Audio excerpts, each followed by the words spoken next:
A emergência provocada pelo coronavírus e a reação de governantes como Donald Trump e Jair Bolsonaro em geral, mais cética às evidências científicas e, no caso do brasileiro, reativa às orientações de isolamento social da população e minimizando o poder destrutivo do vírus podem enfraquecer modelos populistas no EUA e no Brasil, opina o acadêmico Ian Mounk, pesquisador das crises vividas pelas democracias liberais e do populismo, estrutura política da qual é crítico costumais.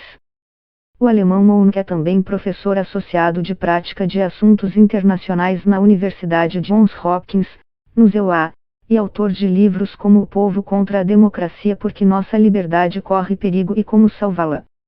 Eu acho que vai haver uma mistura desses dois cenários em países onde o populismo está mais entrincheirado.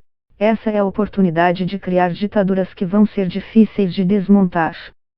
E amo que é importante dizer que o primeiro impacto tem sido na vida dos cidadãos, mais do que no sistema político.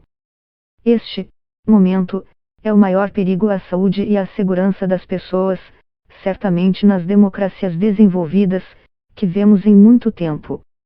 Ainda é cedo para dizer se vamos limitar as fatalidades por essa doença a um nível tolerável ou se teremos milhões de mortos ao redor do mundo. E essa é a pergunta mais importante. Mas óbvio que, em tempos em que a democracia está sob ataque em muitos países, tem uma segunda pergunta muito importante: o que isto fará com nossos sistemas políticos?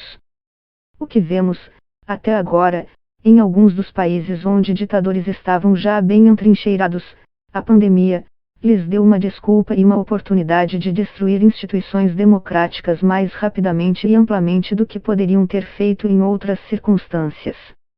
A Hungria é o exemplo mais extremo disso. O premier, Viktor Orbán rapidamente usou a crise como desculpa para essencialmente abolir o parlamento e a liberdade de expressão no país. Também há desdobramentos preocupantes em países como as Filipinas, onde o Congresso recentemente aprovou leis que dão mais poderes ao presidente Rodrigo Duterte, mostrando que o mesmo pode acontecer em outros países. Mounk também ainda é muito cedo para falar qual regime político vai se mostrar mais eficiente. Até agora, vimos que virtualmente todos os países e todos os regimes fracassaram em lidar com a doença adequadamente. É enfurecedor, mas, se tratando de uma epidemia diferente de tudo o que vimos nos últimos 100 anos, talvez tampouco seja motivo de surpresa. Quando olhamos para ditaduras, o histórico é misto. Veja o Irã, onde a situação é terrível, com sua falta de liberdade de expressão e com a falta de resposta à pandemia para sua população.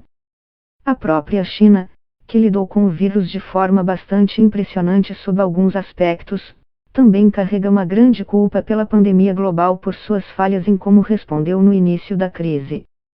Mas acho que a questão é tentador pensar que as democracias, por suas regras rígidas, são incapazes de colocar limitações na população, que são incapazes de lidar com a pandemia.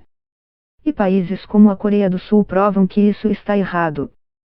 Nada sobre a natureza da democracia pode nos impedir de ter uma resposta enérgica ao vírus e, dado o perigo à vida de tantas pessoas, devemos estar dispostos a fazer sacrifícios temporários no modo como vivemos. O importante é que todas as medidas tomadas sigam 3 precondições rígidas. 1. Sejam temporárias e reautorizadas em curtos períodos de tempo. 2.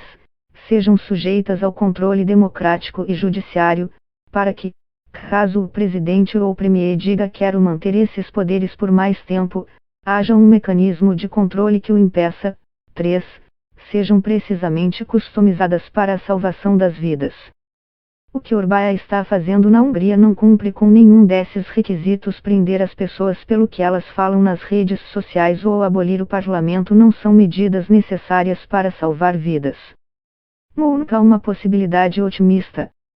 Os críticos do populismo sempre advertirão do perigo para a vida dos cidadãos de que se você ferir as instituições democráticas e desdenha os especialistas, no fim das contas as pessoas pagarão por isso. Em tempos normais, essa é uma lição difícil de ser aprendida. No EUA, muitos americanos poderiam dizer, minha vida está indo muito bem, não sinto o impacto disso, erosão das instituições, na minha vida. Isso porque o Estado é uma máquina bem azeitada, que consegue seguir normalmente mesmo quando sob ataque ou sob lideranças incompetentes. Em um momento de crise, todos esses defeitos ficam mais dolorosamente evidentes. A ausência de liderança, a desconfiança dos especialistas e inabilidade de coordenação custam vidas americanas, e talvez custem mais vidas brasileiras nos próximos meses. A possibilidade pessimista é de que as pessoas se alinhem às suas bandeiras e seus governos, mesmo que ele seja incompetente. E de que a ideia de que o mundo é um lugar perigoso e de que precisamos de restrições às viagens e a pessoas de fora e de que precisamos de um líder forte pode ter mais apelo em tempos perigosos, do que em tempos menos perigosos. Isso favoreceria o populismo. Eu acho que vai haver uma mistura desses dois cenários em países onde o populismo está mais entrincheirado. Essa é a oportunidade de criar ditaduras que vão ser difíceis de desmontar. Mas acho que na maioria dos países, a perda de vida que estamos experimentando e as dificuldades econômicas à frente vão favorecer a oposição. Em lugares como o ZEUA ou o Brasil, acho que o populismo ficará enfraquecido, porque as pessoas vão culpá-los, governos, pelas dificuldades que virão. Como diria Churchill, líder britânico durante a Segunda Guerra, ainda estamos no fim do começo, mais do que no começo do fim. Então vai depender de muitos fatores políticos, inclusive se Jair Bolsonaro vai finalmente fazer a coisa certa, em promover o isolamento social, e proteger os brasileiros da doença. Dado o fato de como ele tem negado a realidade e sido incompetente em sua resposta, e quantos brasileiros podem sofrer por causa disso, ele ficará mais enfraquecido. Não, acho que ele continuará a manter seu contato via as redes sociais, e não está clara para mim a sabedoria das redes sociais em apagar essas postagens. Acho que há algumas pessoas que, pela importância do cargo político que ocupam, devem ter sua presença nas redes sociais tolerada, mesmo que eles digam coisas que são erradas ou mentirosas. E duvido que apagar os posts limite o alcance de sua mensagem porque, é claro, todos imediatamente escrevem reportagens a respeito e sobre o fato de que as postagens foram apagadas, e assim a mensagem alcança um número maior de pessoas. Felizmente, estamos em um cenário em que a mentira de que esta doença não é particularmente perigosa, de que é só uma gripe, vai ser desmentida perante nossos olhos, inclusive nas ruas do Brasil. Compartilho da repulsa de que um presidente que jurou proteger seu povo esteja fracassando em fazê-lo. Mas, a solução para isso é críticas, protestos, eleições, e não censurar as palavras de um presidente.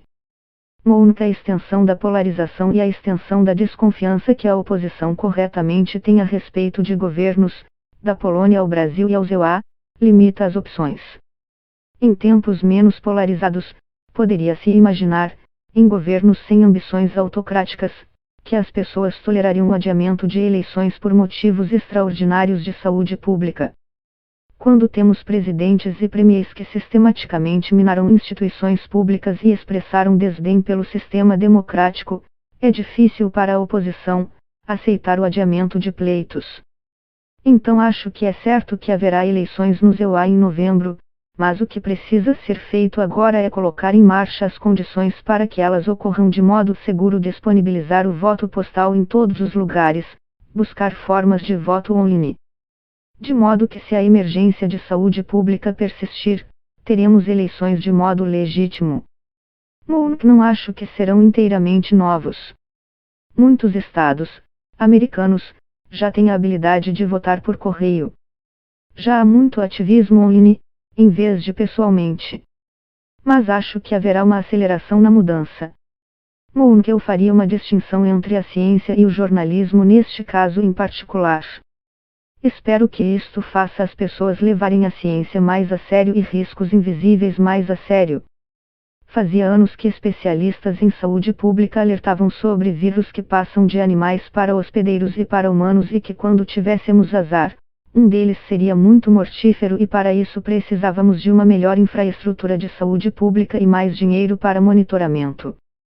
E esses especialistas foram amplamente ignorados, porque faz 100 anos que não temos uma pandemia, porque teríamos uma agora. E acabou que tivemos. Há muitos desafios potencialmente fatais que têm a mesma estrutura que o coronavírus. Um exemplo que todos os que estudam isso sabem: a crescente incidência de bactérias resistentes a antibióticos. Sabemos que estamos ficando sem antibióticos e que a expectativa de vida seria significativamente encurtada se não pudéssemos ir ao médico local sem ser infectado por algum desses micro-organismos. E, no entanto, o dinheiro que estamos investindo em novas drogas para isso é minúsculo. Novamente, é bom deixar claro que drogas antibacterianas não têm nada a ver com o corona, que é um vírus. Mas a estrutura do problema é a mesma, e espero que, a partir da experiência com o coronavírus, as pessoas digam: precisamos ter cuidado também com outros problemas de saúde pública que podem ser ainda mais desastrosos e causar ainda mais mortes. Mas sou cético quanto a se a crise vai aumentar a confiança no jornalismo profissional. Por enquanto, as pesquisas no EUA mostram aumento na confiança e gratidão a professores escolares, profissionais da saúde e funcionários de supermercados, governadores, mas não a jornalistas. Acho que isso se deve parcialmente a uma exageração de críticos às falhas do jornalismo, mas também parcialmente aos erros do jornalismo. Alguns dos mais respeitados jornais e revistas estavam, em janeiro e fevereiro e início de março, eis porque é irracional se preocupar demais com uma pandemia e porque ela não vai afetar sua vida pessoalmente. E eles estavam errados. Não acho que os jornalistas devam estar celebrando agora. Nunca há dois níveis de fracasso aqui, para políticos e para o jornalismo. Há as pessoas que ativamente negaram a ciência e estavam mais preocupados com suas próprias mensagens políticas do que com salvar vidas e, como resultado, farão essa pandemia pior do que poderia ser. Isso inclui gente como Trump e Bolsonaro e incluiu por muito tempo emissoras como a Fox News. Esse é o nível mais profundo de fracasso. Mas há outro nível, de todos os líderes democráticos e jornalistas que não são hostis à ciência que moveram mais rapidamente quando perceberam a natureza da crise, mas que demoraram demais a reconhecer que isto não é igual a SARS, que não é igual a ameaças de outras doenças prévias, e que medidas extraordinárias serão necessárias para resolver. E que também não ficaram à altura de seus cargos. É provável que leve a mais aumentos nos gastos de saúde pública em diferentes países. No EUA, espero que leve a uma passagem para um sistema mais universal de saúde pública, além de mais regulação, de licença de trabalho, para que pessoas doentes possam ficar em casa e serem remuneradas. Sem dúvida, individualmente cada país viverá mudanças. Se isso levará a mudanças sistemáticas em como os sistemas de saúde funcionam, eu ainda duvido. Estamos em uma situação extraordinária em que você pode estar se sentindo perfeitamente bem, mas estar infectada e, ao sair para um café, acabar infectando um grande número de pessoas. E se todos nós fizermos isso, nossos hospitais ficarão sobrecarregados em poucas semanas. Acho que somos moralmente obrigados a fazer sacrifícios neste momento, que não tem precedentes, pelo menos na minha existência. Nunca foi o caso, durante a minha existência, em que uma saída para tomar um café poderia resultar na morte de pessoas e na sobrecarga do sistema de saúde. A questão política é: até que extensão devemos tolerar que o Estado imponha essas questões morais sobre nós? A minha resposta é que isso nunca é fácil, é uma troca muito difícil. Mas enquanto as restrições do Estado cumprirem esses requisitos sujeitas ao controle democrático, temporárias e plausíveis de que vão salvar muitas vidas, devemos ao menos considerá-las. Nunca ainda é um pouco cedo para dizer. Dependerá de quão competentes os governos se mostrarem se conseguirem nos tirar desta sem perdas de vidas em escala massiva, se protegerem indivíduos e empresas o bastante de modo a nossas economias não colapsarem completamente, e se fizerem isso sem serem alvo de protestos nas ruas ou grandes distúrbios sociais, talvez haja esperança de que a profunda desconfiança, polarização e o ódio mútuo que caracterizaram tantos países nos últimos anos se dissipe e fiquemos mais tolerantes e solidários. Mas isso é mais uma esperança do que uma previsão. Acho que vai variar de país para país. Alguns ficarão menos polarizados se governantes conseguirem ser competentes e unificadores, em outros, podem polarizá-las ainda mais, porque o governo será incompetente e divisivo. Infelizmente, do jeito como as coisas andam, o Brasil parece estar na segunda categoria, em vez de na primeira. Que estamos ainda nos momentos preliminares. Acho que, após alguns tropeços iniciais, os políticos democráticos no poder há algum tempo e que sabem usar o poder do Estado e confiam nos especialistas parecem estar tomando as decisões corretas, seja o governo da Coreia do Sul ou Angela Merkel na Alemanha e Emmanuel Macron na França.